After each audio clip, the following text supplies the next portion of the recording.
Yo, what is good, YouTube? Welcome back to another JC2K video. In today's video, it looks like we're actually getting Tuesday content this season, at least kind of. It doesn't look spectacular still. It's still attached to Super Packs, which I don't love, but at least it's new cards. Looks like we might be getting 5 new cards a week this season. 2 Opals, 2 Dark Matters, and 1 100 overall, both with alumni and NBA versions of the players' cards. And to be honest, there are some fun names in tomorrow's content. Al Horford, not great. Tyler Herro, likely very good, but obviously too overpriced to really be worth getting. Malik Monk will be fun, but not elite. Cory Brewer, though, really good card, and Luol Deng has potential as well. So, some interesting cards here for sure. Definitely excited to see what this content looks like tomorrow and what these cards look like in packs. Before we hop into the video, if you haven't already, make sure you hit that subscribe button. Help me push towards the 50,000 subscriber mark on the channel. I upload every single day, multiple videos a day. Would really appreciate it if y'all do subscribe. Without further ado, let's get into it. I obviously don't love the fact that everything is attached to packs, especially considering like, there's not going to be a Galaxy Opal, or there's not going to be a guaranteed pack you can grind tomorrow, for example, from challenges. Like, if they were to drop a Homecoming Equal Chance pack that you could grind for, or something like this would be great content, where you could get one of these 5 cards, or even if it's not an Equal Chance pack, a Homecoming Deluxe pack that gives you one of the 5 cards, but it's a 90% chance of being an Opal. Whatever, still would be cool. We're not going to get anything like that. I am almost certain of it. And that's a shame, because in the past, a few years ago, this would have been like, this is content that they drop in packs, but there's also a challenge group that you can grind for an equal chance pack of one of these 5 cards or something like that. And then it'd be like cool content. Because again, none of these cards are game breaking. Even Tyler Herro there's 100 overall. It's not like an unbelievable 100 overall. He's 6'5", and no great stats and badness, and his animations will probably be pretty good, but he's probably not that insane. I would think he's probably not the best point guard in the game or anything like that. Although at this point, with how few 100 overalls we have in packs so far, obviously they're going to have more impact now than they will in a month. But still, like, it would be really cool if this was content that we knew there was going to be something quality grindable alongside of it, or a way to interact with this content without spending money, and unfortunately that is not the case. But I do think this is good for my people out there who are saving their MT, being smart with their MT, all that type of stuff, because you got a couple of cards here that might potentially be real upgrades for people's teams tomorrow. Cory Brewer, that could be a really good budget shooting guard. Luol Deng could be a really nice small forward as well, depending on jumper. Like, there are some interesting names here, but we'll start at the top with Tyler Herro, go through and break down each of these players and what they are going to look like.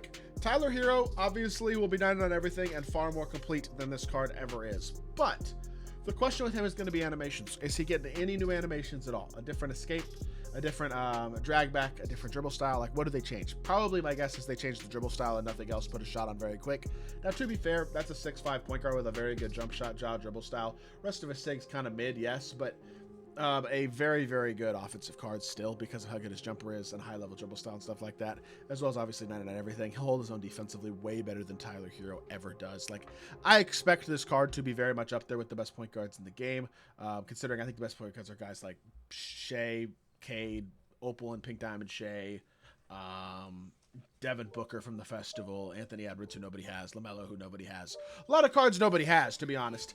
And Tyler Herro is probably another one of those cards not many people will have, but I would think he'll be in that discussion among the top 5 or so point guards in the game, for sure. Even being only 6'5" with a negative wingspan, he's still going to be a very good card. So, not a bad headlining card, just of course going to be very rare, very expensive. Not a guy I think that's going to really impact people's teams. Al Horford, the problem with Al Horford is he's never actually good in my team. Even with a Dark Matter that's going to have very good stats and badness, he's a 6'9" power forward and his jumper stinks. They'd have to change his jumper for him to be good. And even then, realistically, I think he's capped in how good he can be. I'm sure his stats will be a lot better than what they've been on his Pink Diamond the last couple of years. Like, I would think he'll have 90 plus speed and really good all-around stats and badness, as per normal. Like, that's not a huge surprise. Al Horford will probably be very souped. At this point in the year, any Dark Matters and above cards they're coming out with are going to be very good.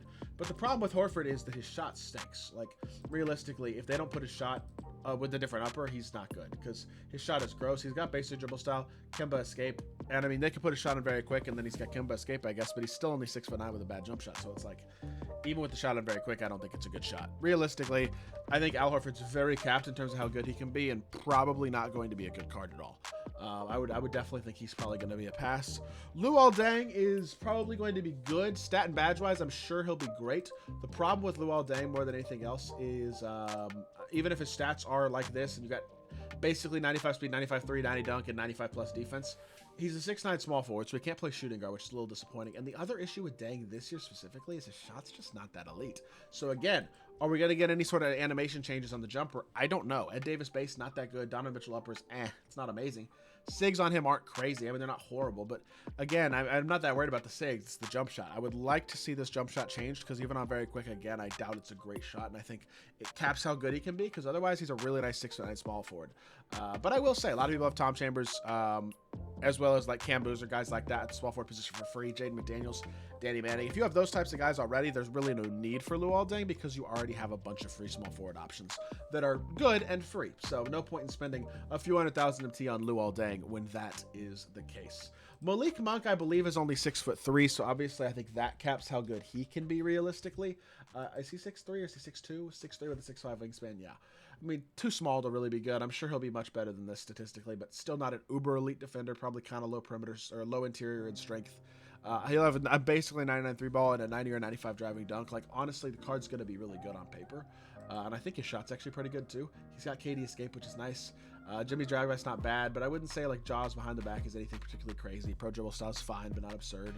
And his release is always good, but I don't know. I mean, he's more of a fun point guard than anything else. He's not actually going to be a meta card, and that's completely fine. I mean, I pretty much expected that would be the case. But Malik Monk, likely a kind of sort of underwhelming option overall. But then the final card in this drop is Cory Brewer, who's going to be awesome.